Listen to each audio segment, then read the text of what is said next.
galaxy had waited 3,000 years for humanity to wake up. But when the Terrans finally answered the call, the civilized worlds realized they had made a terrible mistake. They thought first contact would bring peace. They were wrong. The awakening ambassador Kelrix stood on the bridge of the diplomatic vessel Harmony's Voice, watching the blue-green planet slowly rotate before him. Earth, the legendary homeworld of the sleeping giants. 3,000 years, he whispered, his 4 eyes blinking in sequence. 3,000 years since they went silent. His aide, a young Vren named Solta, adjusted her communication array. "The beacon is ready, Ambassador. We can send the greeting message whenever you give the order." Kelrix felt his heart racing. This was the moment the Galactic Council had prepared for across generations. Humanity had once sent a single probe into deep space, carrying messages of peace and friendship. Then nothing. Radio silence. Every scan showed life on Earth, cities, activity, but no response to any communication attempts. It was as if humanity had chosen to ignore the galaxy entirely. The Council had debated for centuries. Were humans afraid? Were they preparing? Or had they simply lost interest in the stars? "Send the message," Kelrix ordered. The transmission beam lanced down toward Earth, carrying greetings in every language humanity had ever broadcast into space. It contained offers of trade, technology, and friendship. It promised peace, prosperity, and a place among the great civilizations of the galaxy. Solta monitored her screens. Message delivered. Now we wait for a response. They didn't have to wait long. A light appeared on the scanner.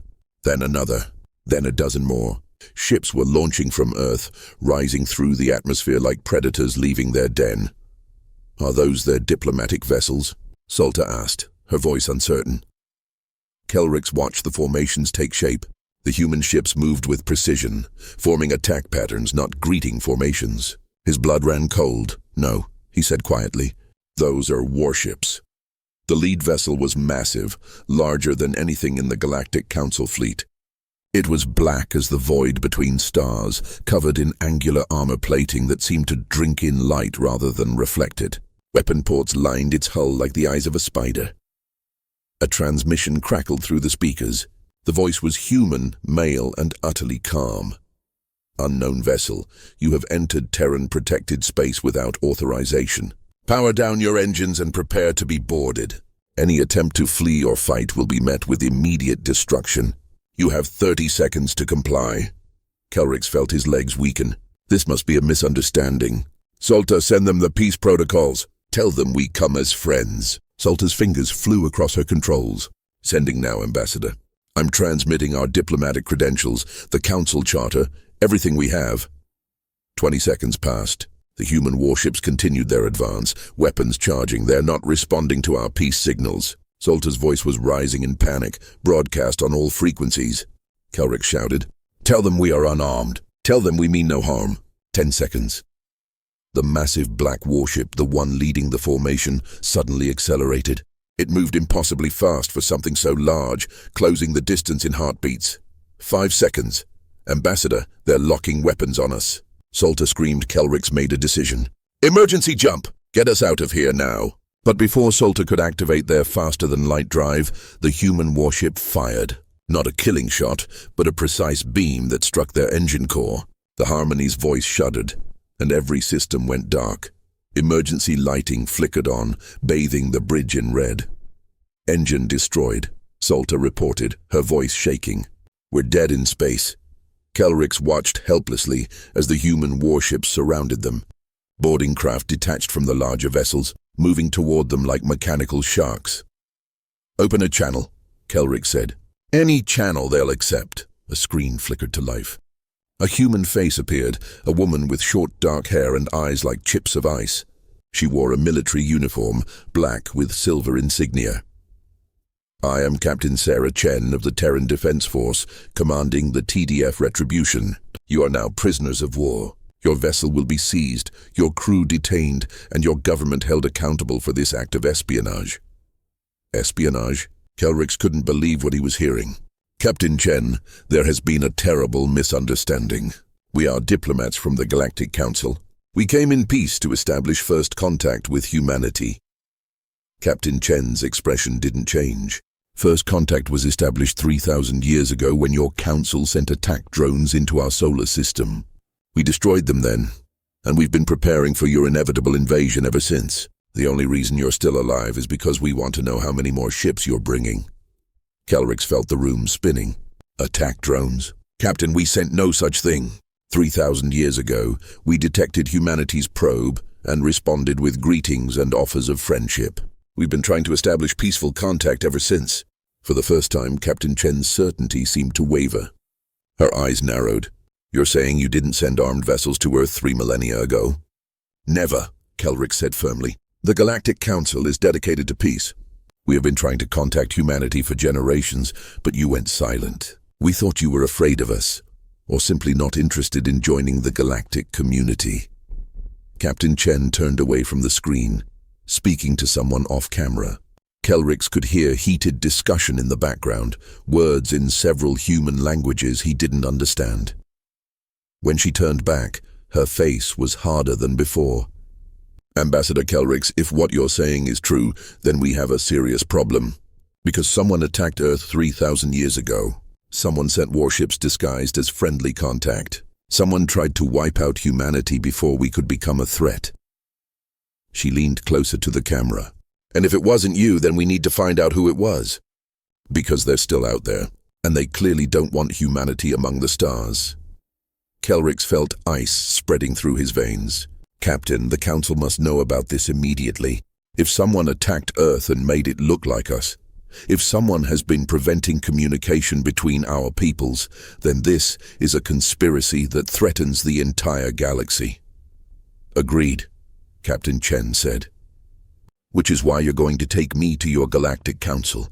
We're going to get to the bottom of this. And Ambassador, her eyes were like steel, if we find out you're lying, if this is some elaborate trap, then I promise you the Terran fleet will burn every Council world to ash. We've spent 3,000 years preparing for war. Don't give us a reason to use what we've built. Behind her, Kelrix could see the retribution through the viewport. It hung in space like a promise of death, bristling with weapons humanity had spent 30 centuries perfecting. The boarding craft docked with a heavy clang. Kelrix heard boots in the corridor, moving with military precision. Human soldiers appeared on the bridge, weapons raised, moving like professionals who had trained for this moment their entire lives. Kelrix raised his hands in surrender. We will cooperate fully, Captain. But please understand, the Council has over 40 member species, thousands of worlds. If there is a conspiracy, finding it will not be easy. Nothing worth doing ever is, Captain Chen replied. Secure the prisoners, prep the ambassador's ship for towing, and get me a direct line to Fleet Command. Tell them we're going to need the entire armada for this one. As human soldiers escorted him from the bridge, Kelrix looked back at Earth one last time. Humanity had been silent for 3,000 years. Now they were awake, and someone in the galaxy had made them very, very angry.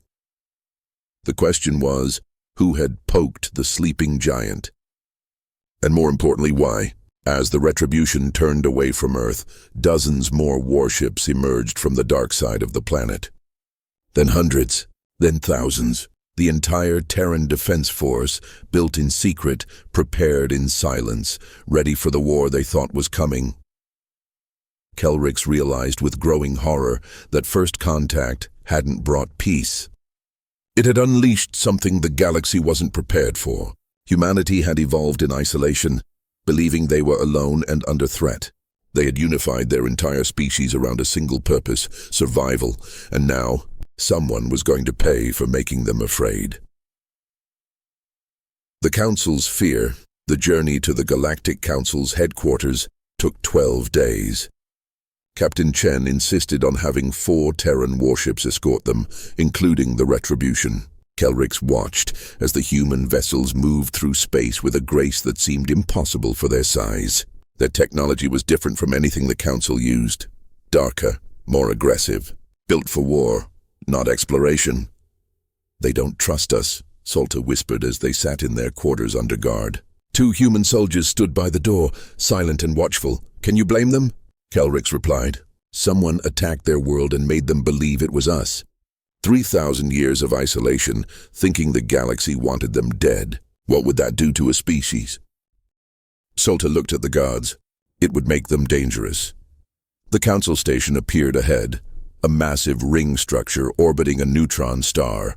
It was beautiful, built from crystalline materials that caught and refracted light into rainbows. Hundreds of ships from dozens of species dotted the space around it, representing the united civilizations of the galaxy. Captain Chen stood beside Kelrix on the bridge of the Harmony's Voice, which was being towed by the Retribution. She stared at the station with calculating eyes. "Impressive," she said. "How many species?" 42 member civilizations, Kelrix answered, representing over 10,000 inhabited worlds. The Council has maintained peace for 8,000 years. Peace built on ignorance, apparently, Captain Chen said coldly, since someone attacked Earth and you didn't even know about it. Her words stung because they were true. The Council prided itself on preventing conflict, but they had failed to prevent an attack on a pre-contact species. Worse, they hadn't even known it happened. "Incoming transmission from the Council," reported Lieutenant Morrison, Captain Chen's communications officer. "They're demanding to know who we are and why we're approaching with armed vessels." "Tell them we're humanity," Captain Chen said with a thin smile. "I suspect that will get their attention." It did. Within minutes, the station erupted in activity. Ships began repositioning, some moving to defensive formations, others fleeing to safer distances. Emergency broadcasts filled the channels. Kelrix heard multiple languages, all saying variations of the same thing. "The humans are here. The humans are armed. This is not a drill." "They're afraid of you," Solta said, staring at the sensors. "Good," Captain Chen replied. "Fear inspires honesty, and we're going to need honest answers." The Council's main chamber was designed to inspire awe. A vast circular room with seats rising in tiers, each section designated for a different species. At the center, a holographic display showed the speakers, projecting them larger than life. Kelrix stood in that center now, with Captain Chen beside him. 4 human soldiers flanked them, weapons lowered but ready. The chamber was packed, every council member present. The air hummed with translated conversations, hundreds of voices speaking in dozens of languages. High Chancellor Vrix, an ancient Keltharian with purple skin and wise eyes, called for silence. When the chamber quieted, he spoke. "Ambassador Kelrix, you were sent to establish peaceful first contact with humanity. Instead, you return with armed warships and claims of ancient attacks. Explain yourself." Kelrix took a deep breath. "High Chancellor, esteemed council members, I present Captain Sarah Chen of the Terran Defense Force. She represents humanity, a species we have been trying to contact for 3,000 years. But I must inform you that our attempts at peaceful contact were compromised before they began." Murmurs rippled through the chamber. 3 millennia ago, someone attacked Earth, Kelrix continued. Someone sent warships disguised as peaceful contact. Humanity defended themselves successfully, but the attack made them believe the galaxy was hostile. They isolated themselves and prepared for war. When I arrived at Earth, they thought I was part of an invasion force. The chamber erupted. Voices shouted questions, accusations, denials. Chancellor Vrix struggled to maintain order. Captain Chen stepped forward, and something in her movement made the entire chamber fall silent. She moved like a predator, controlled and dangerous. "Members of the Galactic Council," she said, her voice amplified by the translation systems. "My name is Captain Sarah Chen. I speak for the Terran United Government and the 1 trillion human beings living in our solar system. For 3,000 years, we have lived in isolation, believing you wanted us dead. We have built our entire civilization around survival. Every resource, every innovation, every moment of our history has been focused on preparing for the war we thought was coming." She paused, letting her words sink in. "We have 30,000 warships. We have weapons that can crack planets. We have technology built for one purpose: winning a war against an enemy we outnumber 100 to 1. We are ready for the fight we thought you were bringing." Fear rippled through the chamber like a wave. Species that had never known war trembled at her words. But, Captain Chen continued, Ambassador Kelrix has convinced me that the Council may not have been responsible for the attack on Earth, which means someone else did it. Someone who wanted humanity isolated. Someone who feared what we might become if we joined your Council. Chancellor Vrix leaned forward. Captain Chen, the Council has detailed records of all contact attempts with pre-spacefaring species. I assure you, no authorized mission to Earth 3,000 years ago involved weapons of any kind. Then someone went unauthorized, Captain Chen said flatly. And we're going to find out who. A voice spoke from the upper tiers. Perhaps the humans are lying. Perhaps they destroyed peaceful ambassadors and now come to finish what they started. Captain Chen turned to face the speaker, a reptilian being from the Sarlex Union. If we wanted war, Counselor, we wouldn't be talking. We would have started glassing planets the moment we left our solar system. Your entire fleet couldn't stop us, and we both know it. You dare threaten this Council? Another voice shouted. I'm stating facts, Captain Chen replied coldly. We're not here to threaten anyone. We're here for answers. Someone attacked us. Someone tried to wipe out humanity before we could reach the stars. And I will have justice for that crime one way or another. Chancellor Vrix raised a hand for silence. Captain Chen, Ambassador Kelrix, the Council will investigate these claims thoroughly. But understand, searching 3,000 years of history across 42 civilizations will take time. Time we may not have, Captain Chen said. If someone was willing to attack Earth to keep us isolated, what else have they done? How many other species have they sabotaged? And what will they do now that humanity has made contact despite their efforts? A new voice spoke from the shadows of the upper chamber. It was ancient, raspy, and sent chills down Kelrix's spine. The human raises valid concerns. All eyes turned to the source. A figure emerged from the darkness, moving slowly. It was a Vorath, one of the oldest species in the Council, so ancient they rarely attended sessions anymore. Elder Cress, Chancellor Vrix said with respect. Your wisdom is always welcome. The Vorath moved into the light. Its body was translucent, energy visible through its form. I was there, it said, 3,000 years ago. I remember when the debate about humanity first arose. The chamber held its breath. There was disagreement, Elder Cress continued. Some argued that humanity showed too much promise, developed too quickly. They feared humans would upset the balance of power in the galaxy. Others argued for contact, for guidance. The Council officially voted for peaceful observation and eventual contact. But not everyone agreed with that vote, Captain Chen said quietly. Elder Cress turned its ancient eyes toward her. No, Captain, not everyone did. And I fear that someone may have taken matters into their own hands. Who? Kelrix asked. Who opposed contact? That, Elder Cress said, is what we must discover. But be warned, all of you. If there is a conspiracy old enough to span 3 millennia, powerful enough to falsify records and launch attacks without detection, then we are facing an enemy that has had 30 centuries to prepare for this moment. Captain Chen smiled, but there was no warmth in it. Good, so have we. Suddenly alarms blared throughout the station. Red lights flashed. Lieutenant Morrison's hand went to his ear, listening to his comm. Captain, he said urgently, multiple unknown vessels just dropped out of FTL. They're surrounding the station. Weapons hot. Captain Chen's expression hardened. Species? Unknown, ma'am. The designs don't match anything in our database or the Council's. Elder Cress made a sound like breaking glass. It seems the conspiracy has decided to reveal itself. How unfortunate for them that they chose this moment when humanity is finally here to meet them. Captain Chen tapped her comm. All Terran vessels, battle stations. Protect the Council station. Rules of engagement. Identify the attackers, neutralize their weapons, and capture as many of them alive as possible. Command wants answers, and we're going to deliver them. She turned to the stunned Council. Members of the Galactic Council, it appears your enemy has made themselves known. The question is, are you going to hide behind your politics and traditions, or are you going to help us fight? Chancellor Vrix stood, his old body straightening with resolve. Captain Chen, the Council authorizes full military cooperation with the Terran Defense Force. We will discover who attacks us together. Good, Captain Chen said, drawing a sidearm that looked like it could punch through armor. Because whoever they are, they just made a fatal mistake.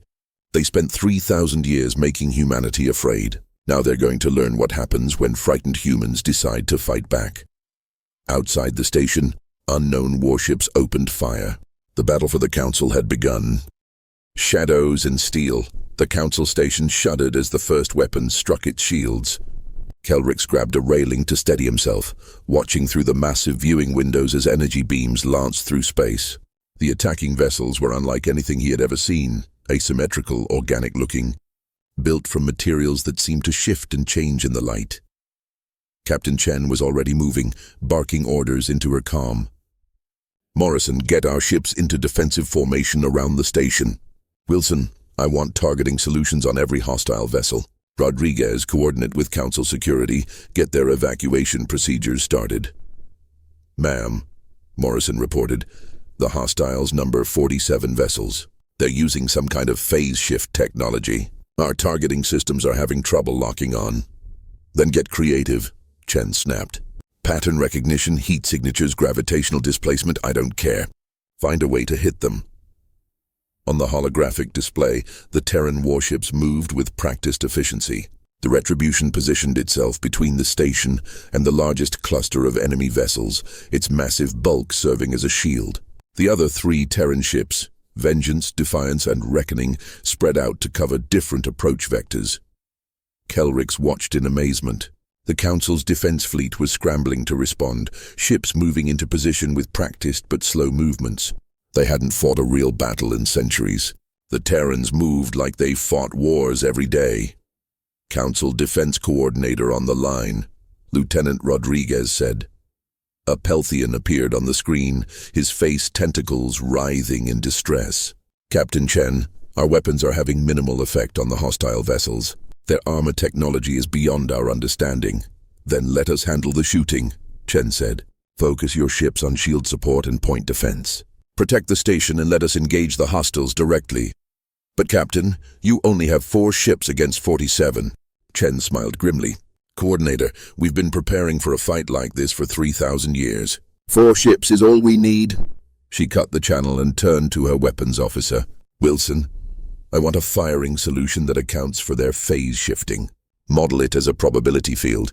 Fire where they're going to be, not where they are. Aye, Captain. Running calculations now. The Retribution shuddered as it absorbed another volley from the enemy. The shields held, but barely. Shield strength at 70%, Morrison reported. Return fire, Chen ordered. Full spread, pattern Delta 7. The Retribution unleashed hell. Dozens of weapons fired simultaneously, each shot calculated to intersect with the predicted positions of the phasing enemy ships. The weapons were kinetic, not energy-based. Massive tungsten projectiles accelerated to nearly the speed of light. 3 enemy vessels exploded as the projectiles struck home. 2 more were crippled, tumbling through space-trailing debris. The remaining hostile ships reacted with surprising intelligence, immediately changing their attack patterns. They began coordinating their phase shifts, making them even harder to predict. They're learning from our attack, Wilson said. Adjusting tactics in real time. Good, Chen said. So are we. Switch to pattern Omega. Time to show them what human creativity looks like. Kelrix watched as the Terran ships began moving in ways that seemed random, almost chaotic. Then he realized they weren't moving randomly. They were herding the enemy vessels, using their positions to force the hostiles into specific areas of space. What are they doing? Solta whispered beside him. Watch, Kelrix said, beginning to understand. The enemy ships, focused on attacking and avoiding fire, didn't notice they were being manipulated until it was too late. The Terrans had maneuvered them into overlapping kill zones, positions where fire from multiple human ships could converge.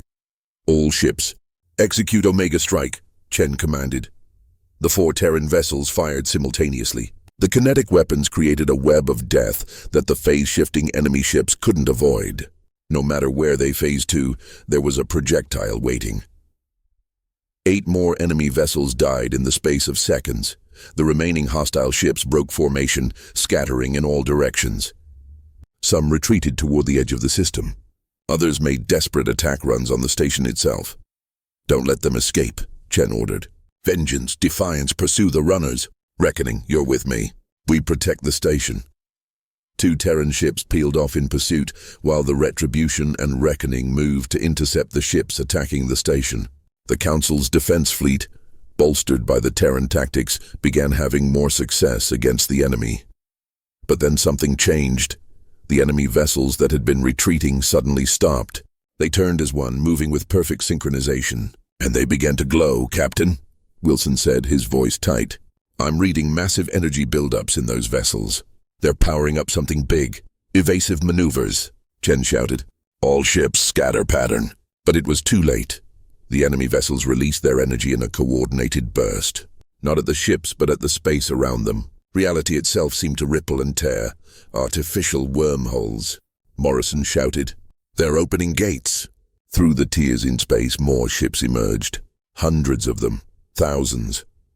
They poured through the wormholes like water through a dam, filling the space around the Council station. Kelrix felt his heart sink. There were too many. Even the Terrans couldn't fight these numbers, but Captain Chen didn't look afraid. She looked angry. "So that's how you did it," she said quietly. "That's how you attacked Earth without anyone knowing. Artificial wormholes. You could strike anywhere in the galaxy and disappear before anyone knew what happened." She activated her comm again. "All Terran vessels, transmit everything we've learned about the enemy technology back to Fleet Command. Priority Alpha. Then activate the beacon, Captain," Morrison said hesitantly. "Activating the beacon will reveal Earth's location to every ship in this system." "They already know where Earth is," Chen said flatly. "They attacked us 3,000 years ago, remember? But they don't know what's waiting there now." "Activate the beacon," Morrison obeyed. A signal burst from the Retribution, a powerful transmission that punched through subspace and reached across the light years back to Earth. "Message transmitted, Captain. Fleet Command acknowledges. They say..." Morrison paused, listening. Then he smiled. "They say help is on the way. 6 minutes. The Terran ships had to survive 6 minutes against thousands of enemy vessels. All power to shields," Chen ordered. "Weapons to point defense only. We're going to turtle up and wait for the cavalry. Council fleet, form up around the station. Create a defensive sphere. Make them come to us." The Council ships obeyed, moving into a protective formation around the massive station. The 4 Terran vessels positioned themselves at cardinal points, creating a shield wall. The enemy ships advanced in a wave, weapons firing. The space between the fleets lit up with energy beams, kinetic projectiles, and missile trails. The Council ships' shields flashed and failed under the onslaught. Ships began to die, but the Terrans held. The Retribution absorbed hit after hit, its advanced armor absorbing damage that would have destroyed any Council vessel. When enemy ships got too close, point defense systems cut them apart with surgical precision. 5 minutes. The Vengeance took a critical hit, its engines failing. It began to drift, but continued to fire, becoming a stationary weapons platform. 4 minutes. The Defiance rammed an enemy vessel that got through the defensive line, sacrificing itself to protect the station. The explosion took out a dozen enemy ships. 3 minutes. The Reckoning was surrounded, hit from all sides. Its shields collapsed. Armor began to fail, but it kept fighting, kept firing, kept protecting the Council. 2 minutes. The Retribution stood alone now, the last mobile Terran ship. Hundreds of enemy vessels focused their fire on it. The shields failed. Armor plating began to glow and melt under the sustained assault. Captain Chen gripped her command chair, watching her ship die around her. "Come on," she whispered. "Come on." 1 minute. The bridge filled with smoke. Fires broke out. Emergency systems screamed warnings. The Retribution was dying. 30 seconds. "Captain," Morrison said, blood running down his face from a cut on his forehead. "It's been an honor serving with you," Chen smiled. "We're not dead yet." "Lieutenant, 10 seconds. The enemy ships closed in for the kill, weapons charged, ready to deliver the final blow." 5 seconds. Then the stars themselves seemed to tear apart. A wormhole opened behind the council station. But this wasn't like the small gates the enemy used. This was massive, kilometers across, stable and controlled. Through it came the Terran Defense Force. 30,000 warships emerged into normal space in a perfectly coordinated jump. They came in battle formation, weapons hot, engines burning. The entire military might of humanity unleashed in a single moment. Admiral Jackson's voice boomed across all channels. "This is Admiral Richard Jackson of the Terran Defense Force. To the Council, we're here to help. To the unknown hostiles, you attacked the wrong species. Now you face the consequences." The enemy fleet, seeing the massive human armada, tried to retreat. They activated their wormhole generators, attempting to escape, but the Terran ships were ready. They fired specialized weapons that disrupted the wormhole formation, collapsing the artificial gates before they could stabilize. The enemy was trapped. What followed wasn't a battle. It was an extermination. The Terran fleet moved like a single organism, 3,000 years of military doctrine and preparation executed with perfect precision. The enemy ships, for all their advanced technology, were simply outmatched. Humanity had spent millennia preparing for this war. They had built weapons the galaxy had never imagined. They had trained for every scenario. Within an hour, it was over. The enemy fleet was destroyed. A dozen enemy vessels were captured intact, their crews taken prisoner. Captain Chen stood on what remained of her bridge, watching the cleanup operations through a cracked viewport. Her ship was a wreck, but it was still flying, barely. Admiral Jackson's face appeared on her screen. "Captain Chen, excellent work holding the line. We got here as fast as we could. Glad you made it, Admiral. Another minute and you'd have been salvaging our debris. But we didn't have to," Jackson said with a grim smile. "Because you held. Now let's find out who these bastards are and why they're so afraid of humanity." Kelrix approached Captain Chen, his body aching from the battle. "Captain, on behalf of the Galactic Council, thank you. You saved us all." Chen looked at him. "Don't thank me yet, Ambassador. This isn't over. This was just one fleet. Whoever is behind this has been operating in secret for 3,000 years. They have resources, technology, and patience we're only beginning to understand." She turned back to the window, watching as Terran ships began boarding the captured enemy vessels. "But they made one fatal mistake," Chen continued. "They thought if they made us afraid, we'd stay isolated. They didn't realize that fear doesn't make humans weak. It makes us dangerous. And now we're not afraid anymore. Now we're hunting." In the captured enemy ships, Terran interrogation teams were already at work, and what they would discover would shake the foundations of the Galactic Council and reveal a conspiracy that threatened every free species in the galaxy. The real war was just beginning. The hidden enemy, the interrogation rooms aboard the Retribution were cold and sterile. Captain Chen stood behind one-way glass, watching as human intelligence officers questioned the captured enemy commander. The prisoner was unlike any species in the Council database, humanoid but wrong, with too many joints and eyes that seemed to look in multiple directions simultaneously. "Its biology is fascinating," said Dr. Yuki Tanaka, the fleet's chief xenobiologist. "Genetic analysis shows it's been artificially modified. Extensive cybernetic integration. This isn't a natural species, Captain. It's been engineered." "Engineered for what?" Chen asked. "War," Tanaka replied simply. "Every modification enhances combat capability. Faster reflexes, stronger muscles, redundant organs. Whoever created these beings designed them to be soldiers. Created by whom? That's what we need to find out."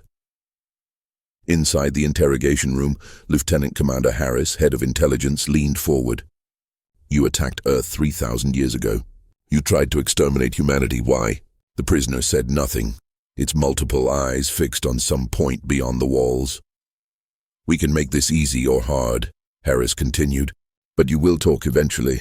We have very good chemists, very creative drugs. Save yourself the pain and answer now. Who gave you your orders?" For a long moment, silence. Then, in a voice like grinding metal, "You were too dangerous, too unpredictable. The consensus decided you must be eliminated." "The consensus?" Harris glanced at the mirror, knowing Chen was watching. "What is the consensus?" "Order, stability, peace. Everything the Galactic Council claims to be but isn't. The Council allows chaos, allows species to develop uncontrolled, allows potential threats to mature. The consensus prevents threats before they emerge. And you decided humanity was a threat. The creature's laugh was horrible, a wet, gurgling sound. Humanity wasn't a threat. Humanity was a catastrophe waiting to happen. Your species develops too fast, adapts too quickly, thinks too differently. You would have destabilized the entire galactic order. The consensus saw this 3,000 years ago when you first reached into space, so we acted to preserve peace. Chen felt cold fury building in her chest. They had tried to genocide humanity for the crime of having potential. Who is the consensus? Harris asked. Names, species, locations. The consensus is everywhere. In the Council, in your fleet, in your government. We have had 3,000 years to spread our influence. You cannot fight us because you don't know who we are. Harris leaned back. Maybe, but we're very good at finding hidden things. You'd be surprised what humans can discover when motivated. The prisoner smiled, revealing too many teeth. You think you've won because you destroyed one fleet. But the consensus has hundreds of fleets, thousands of agents, resources beyond your comprehension. You are one species of 1 trillion individuals. We represent dozens of species with hundreds of trillions of followers. You cannot win this war. We'll see about that, Harris said. Chen turned away from the window, her mind racing. A conspiracy spanning 3,000 years, with agents embedded throughout the galaxy. How did you fight an enemy you couldn't see? Ambassador Kelrix was waiting in the corridor outside. Captain Chen, the Council wants to speak with you. They've discovered something disturbing. The emergency council session was held aboard the station in a chamber hastily repaired from battle damage. The mood was somber. Fear hung in the air like smoke. Chancellor Vrix looked like he'd aged 100 years. Captain Chen, in light of the attack and the prisoner's revelations, we have begun a comprehensive review of council records. What we've found is deeply troubling. He activated a holographic display. 15 species were identified as potential members of the council over the past 3 millennia. All showed great promise, advanced technology, peaceful cultures, valuable contributions to galactic society. The hologram showed images of different alien species, their homeworlds, their achievements. All 15 went extinct before joining the council, Vrix continued, his voice heavy. We attributed it to natural disasters, internal conflicts, cosmic accidents.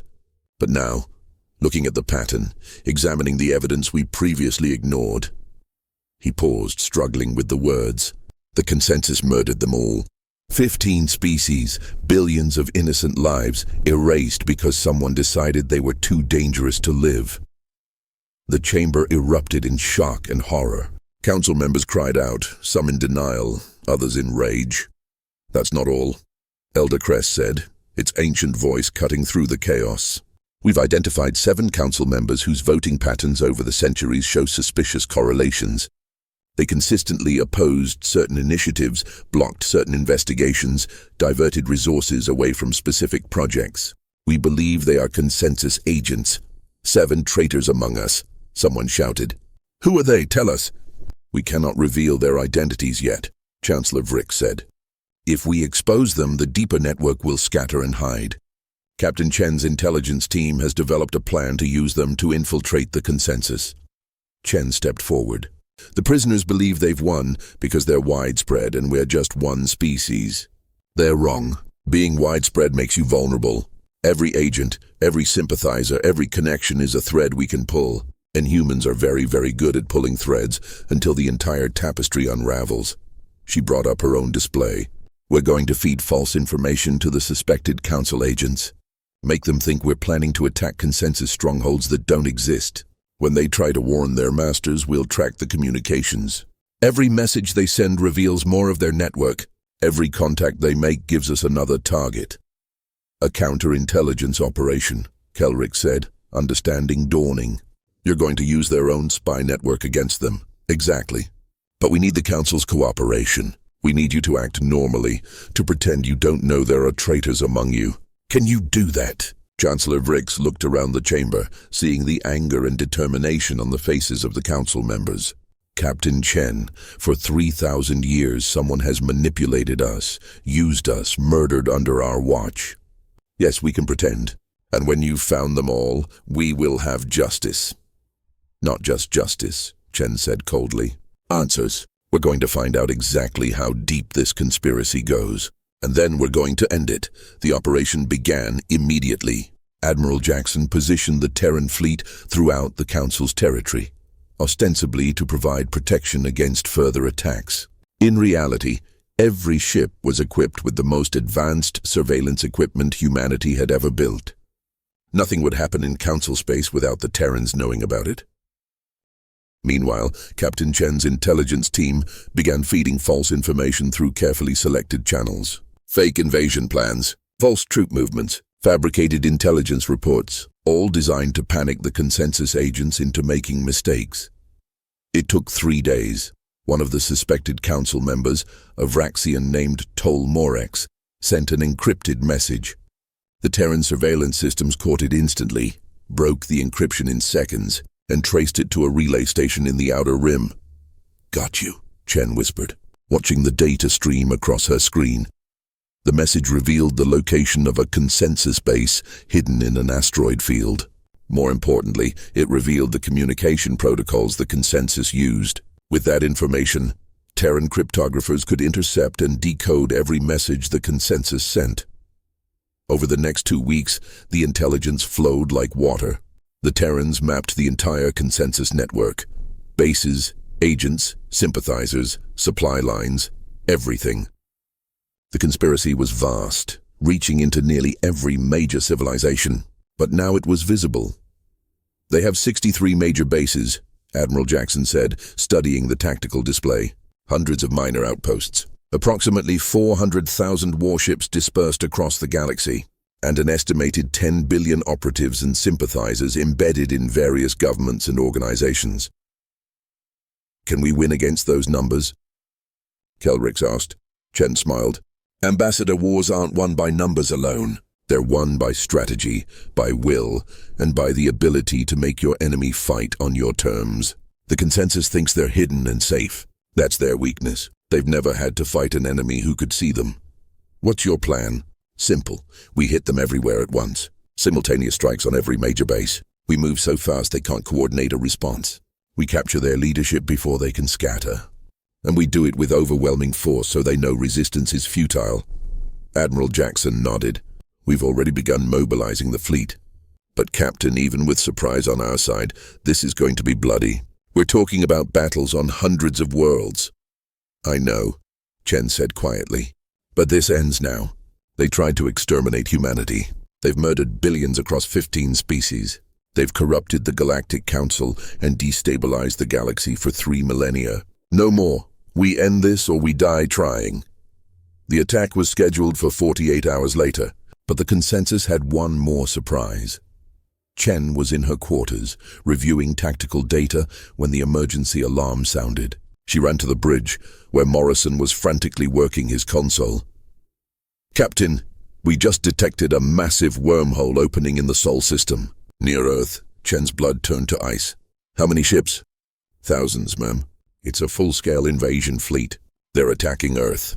For 3 seconds, Chen stood frozen, her worst nightmare materializing. Then her training kicked in. "Send a priority alert to Fleet Command. How long until the invasion fleet reaches Earth's defense perimeter?" 18 minutes at their current speed." "And how long until we can get reinforcements there?" Morrison checked. 40 minutes minimum. "Captain, Earth's defense fleet can't hold for that long. They're outnumbered 10 to 1. Chen felt the weight of 3,000 years of preparation pressing down on her. Humanity had spent millennia preparing for war. Now that war had come to their doorstep. Would it be enough? "Get me a secure line to Earth Defense Command," she ordered. "Priority Alpha 1. A face appeared on the screen. Admiral Patricia Okonkwo, commander of Earth's Defense Forces. She looked calm despite the chaos visible behind her. "Sarah," she said, using Chen's first name.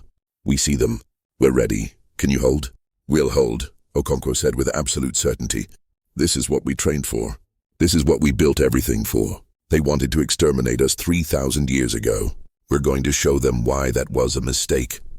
Reinforcements are coming. 40 minutes. We'll be here when they arrive. Earth doesn't fall, Sarah. Not today. Not ever. Okonkwo's expression hardened. These bastards are about to learn what happens when you back a human into a corner.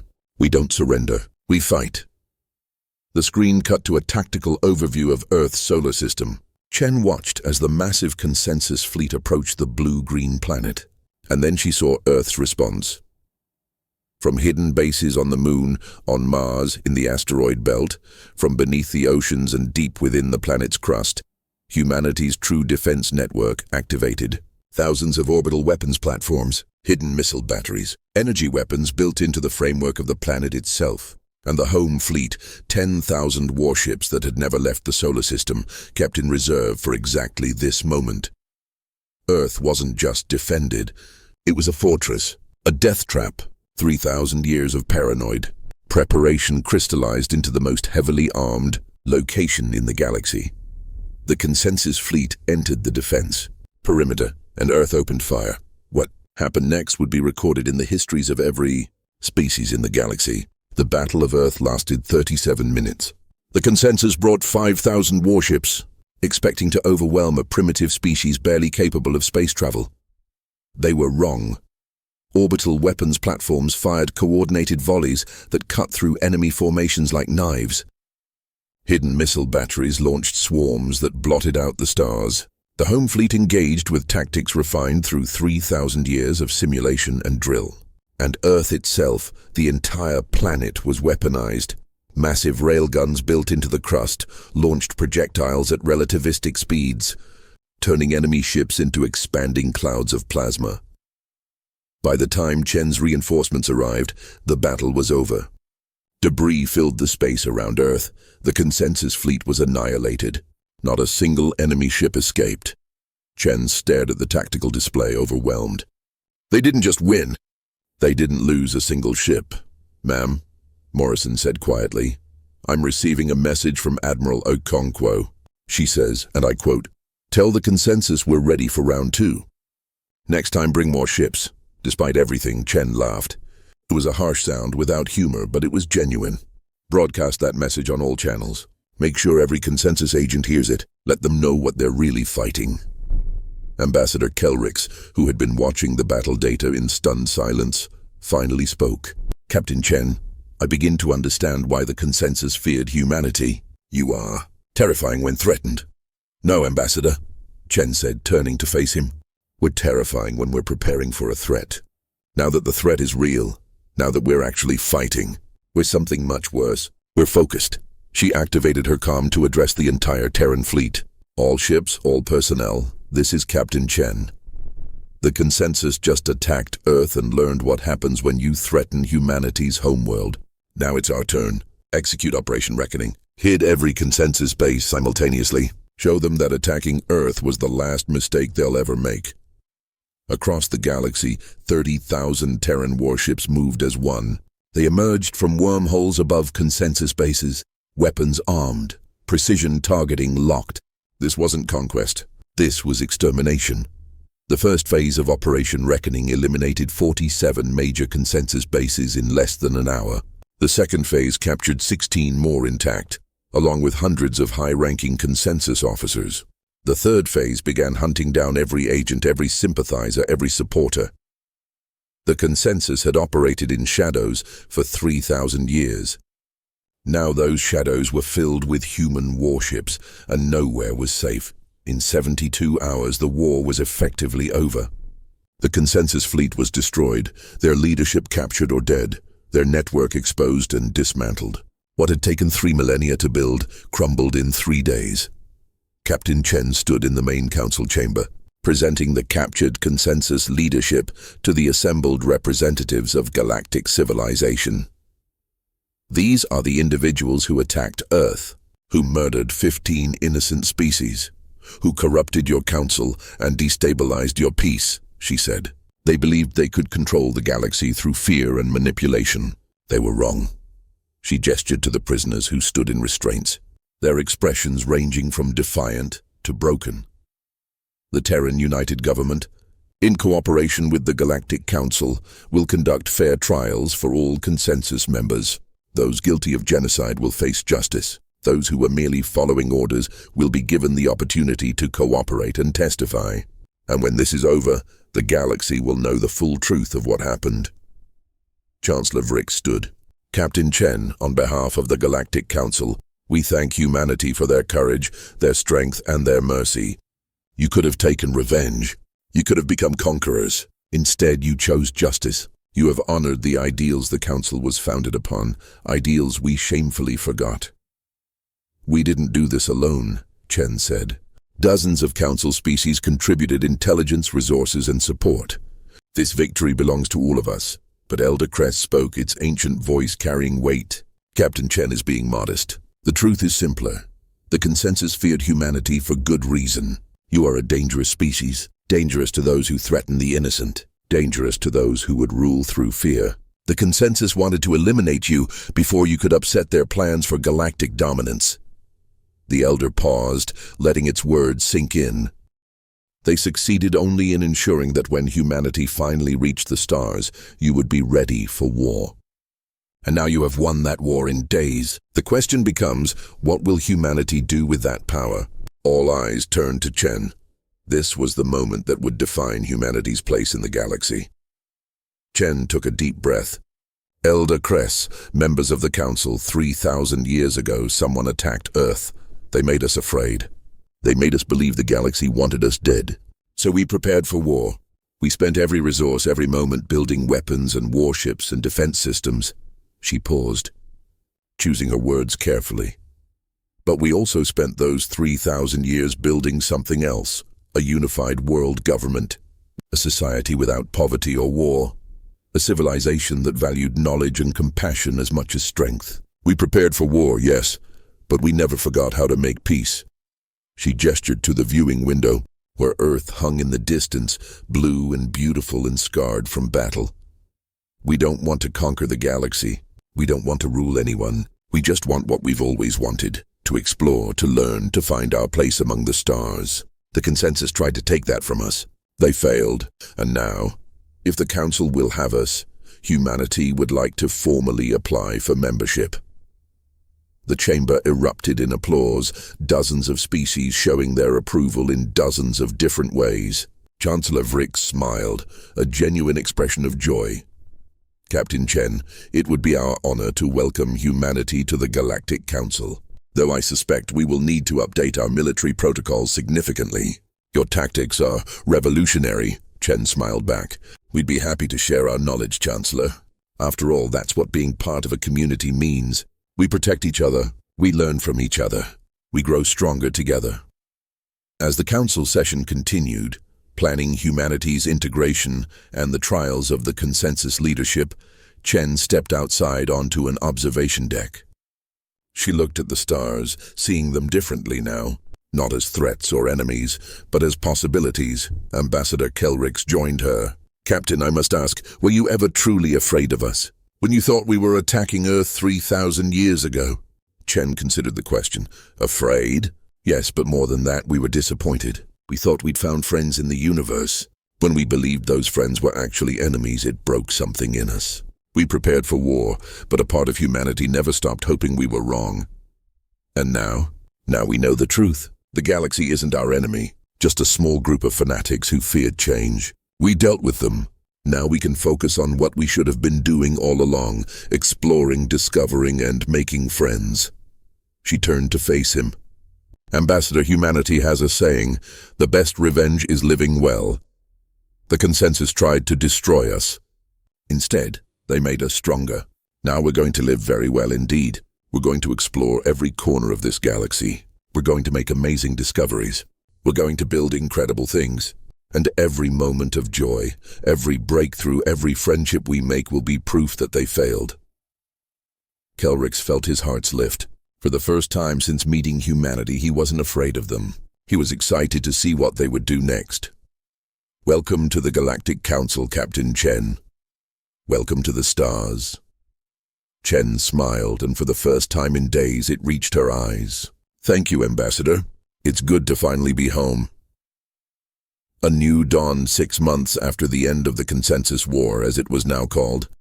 Captain Sarah Chen stood in the Hall of Unity on Earth. The massive structure had been built specifically for this occasion, the official ceremony welcoming humanity into the Galactic Council. Representatives from all 42 Council species had traveled to Earth for the event. The hall was filled with beings of every shape and size, a rainbow of colors and forms that would have seemed impossible just a year ago. Now it was simply the new normal.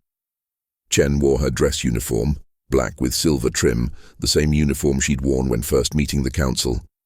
But now she wore something new on her collar. The insignia of the council, a symbol showing humanity was no longer alone. Nervous? Admiral Jackson asked, standing beside her. Terrified, Chen admitted. I can face down hostile fleets without breaking a sweat, but public speaking still scares me. Jackson laughed. You're speaking for all of humanity today. No pressure. The ceremony began with Chancellor Vrix giving the opening address, talking about the history of the Council, its mission of peace and cooperation. He spoke of the dark times they'd survived, the consensus threat that had lurked in shadows for millennia. But darkness always yields to light, Vrix said, his voice carrying through the hall. And today, that light shines brighter than ever. Today we welcome our newest members, humanity. The species that refused to surrender even when the galaxy itself seemed to turn against them. The audience applauded, a cacophony of sounds as each species expressed approval in their own way. Then it was Chen's turn to speak. She walked to the podium, looking out at thousands of faces, human and alien alike. Beyond them, cameras broadcast this moment to Earth's trillion citizens and to billions more across the galaxy. 3,000 years ago, Chen began, her voice steady. Humanity reached into space with a simple message. We are here. We are peaceful and we want to meet you. When we thought that message was answered with violence, it could have broken us. It should have broken us. Instead, it united us. She paused, letting her words resonate. We spent 3 millennia preparing for a war we hoped would never come. We built weapons and warships. We unified our world under a single government. We eliminated poverty, disease, and conflict because we knew that to survive, we had to be strong together. The consensus thought they were forcing us into isolation. They were actually forging us into something greater. Images appeared on screens throughout the hall. Earth's cities, gleaming and advanced. The orbital habitats where billions lived. The research stations on Mars and the moons of Jupiter. The massive shipyards where humanity had built its fleet. But here's what the consensus never understood. We didn't just build weapons. We built schools. We didn't just train soldiers. We trained teachers, scientists, artists, explorers. We prepared for war, yes, but we never stopped dreaming of peace. Chen's expression softened. Today, that dream becomes reality. Today, humanity joins the Galactic Council not as conquerors, but as friends. We bring our strength, our technology, our determination. But more than that, we bring our hope. Hope that together, we can build something better than what came before. Hope that the darkness the consensus represented will never return. Hope that the galaxy can truly live up to its ideals of peace and cooperation. She looked directly at the cameras, speaking to humanity itself. To my fellow humans watching this, we are no longer alone in the universe. The friends we dreamed of finding are real. The future we prepared for is here, and it's more wonderful than we ever imagined. The applause was thunderous.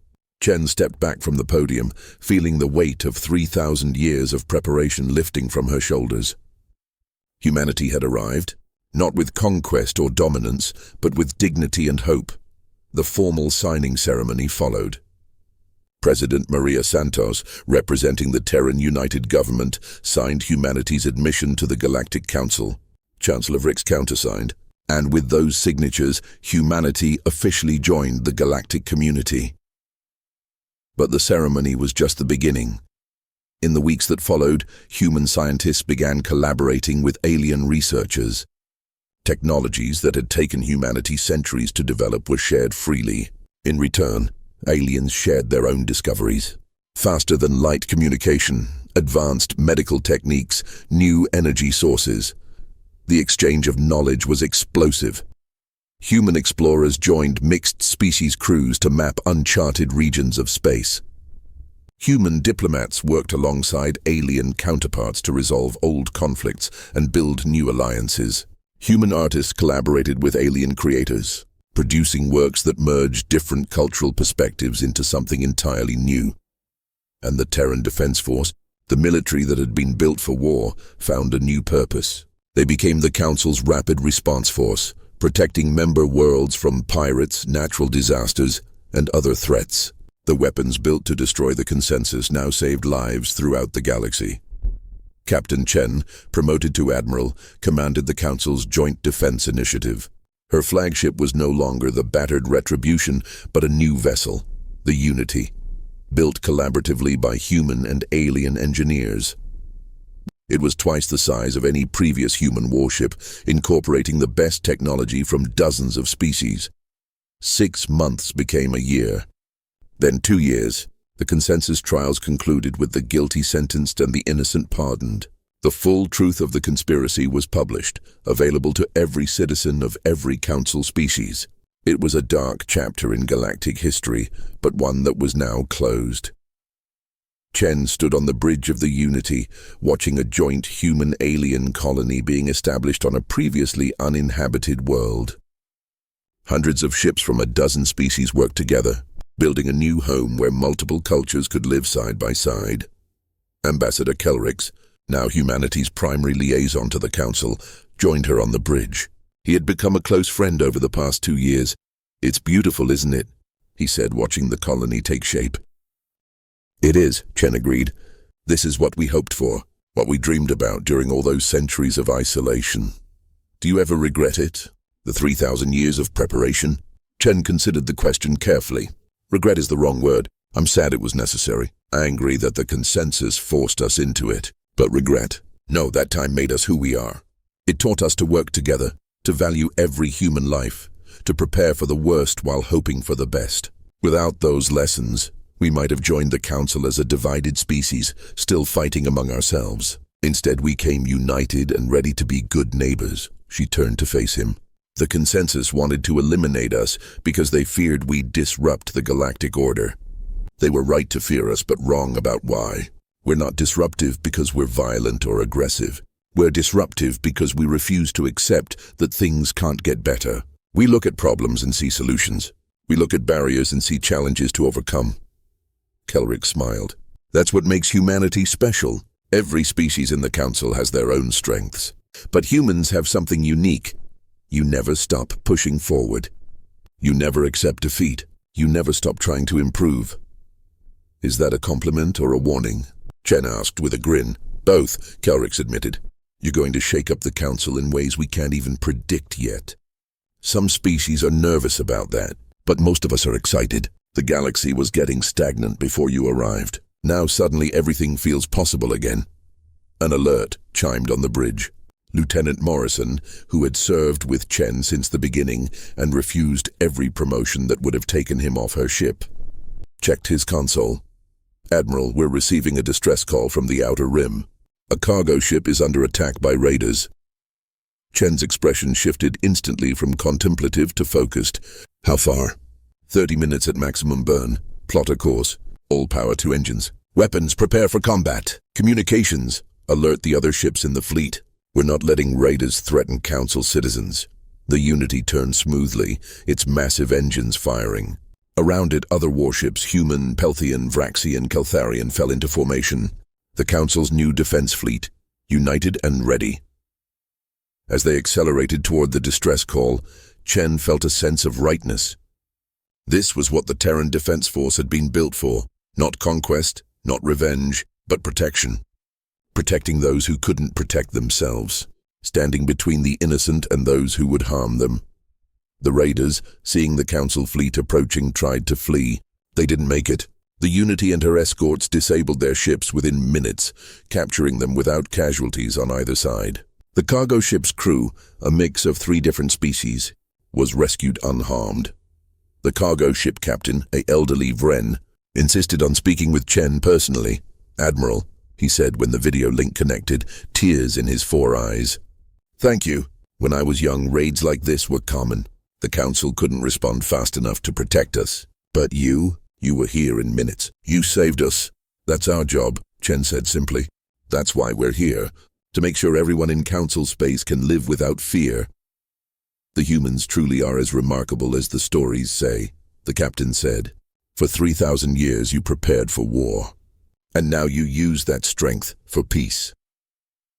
After the rescue, as the Unity resumed its patrol route, Chen thought about the captain's words.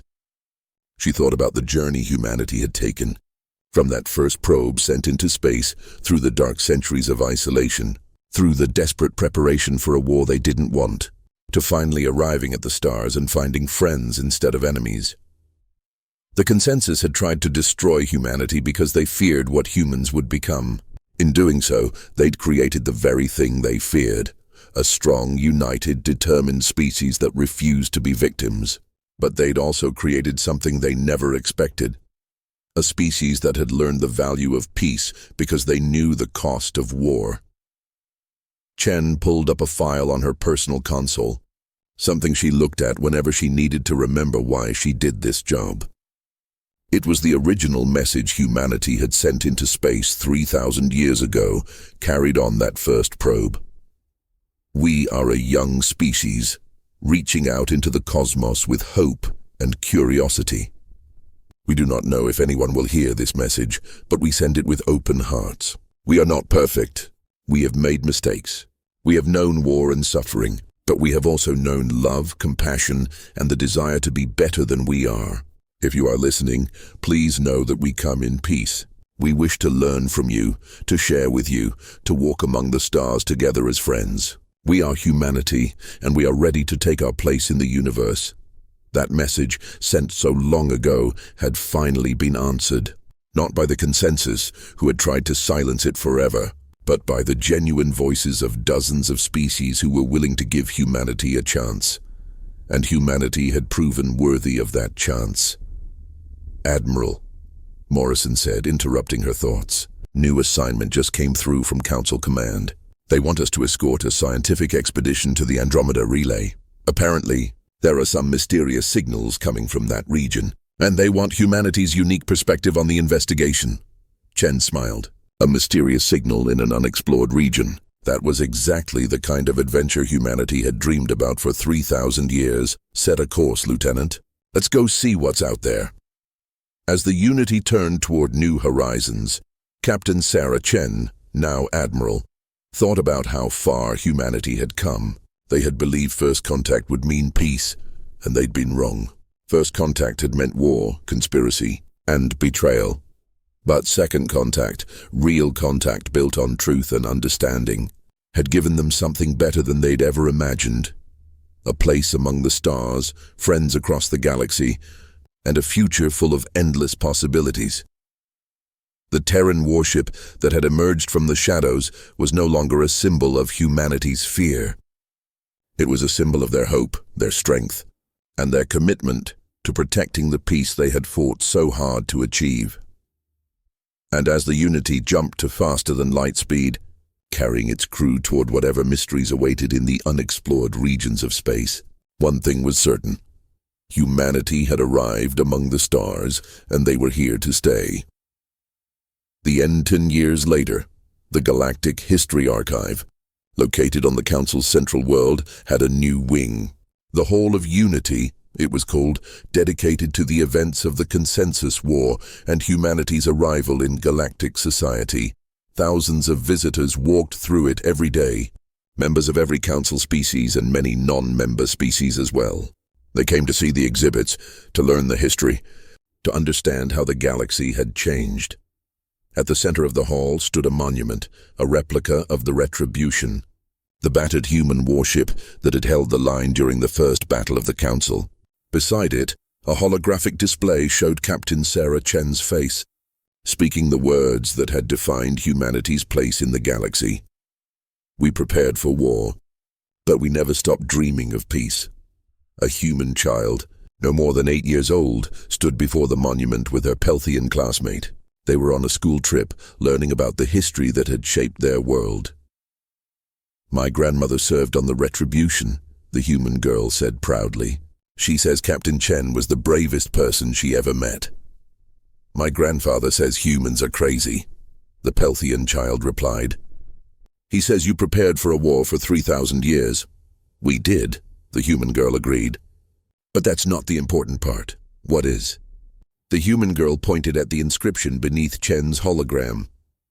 "The important part is what we did after the war was over. We didn't conquer. We didn't take revenge. We became friends." She looked at her Pelthian classmate and smiled. "Just like us." The two children continued through the exhibit, chattering about the displays, arguing good-naturedly about whose species had contributed more to the Council's development, making plans to work together on their school project. They represented the future, a generation that had never known a galaxy without humanity in it, a generation for whom friendship between species was simply normal. The consensus had tried to prevent this future. They had failed. Humanity had emerged from the shadows, and the light they brought with them would shine across the galaxy for generations to come.